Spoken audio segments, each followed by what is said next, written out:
caalamka ku nool dhibka Allah ka dulqaado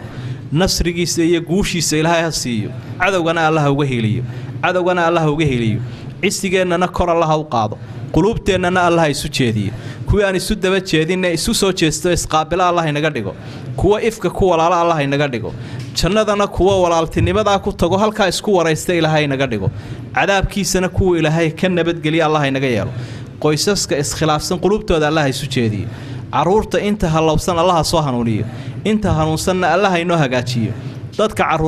caruur wanaagsan Allah siiyo inta caruurtu ka leexatayna Allah u soo hanuuniyo Ilaahay u soo hanuuniyo dhalinyarada guurka u baahan oori xalaal Allah siiyo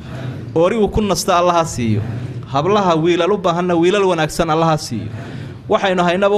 aynu ku istiraxna Allah ka dhigo dawladnimadana Allah inoo wanaajiyo qiyaadada iyo hogaamintana Allah inoo barakeeyo xaqana Allah ku toosiyo tubta toosanna Allah waafajiyo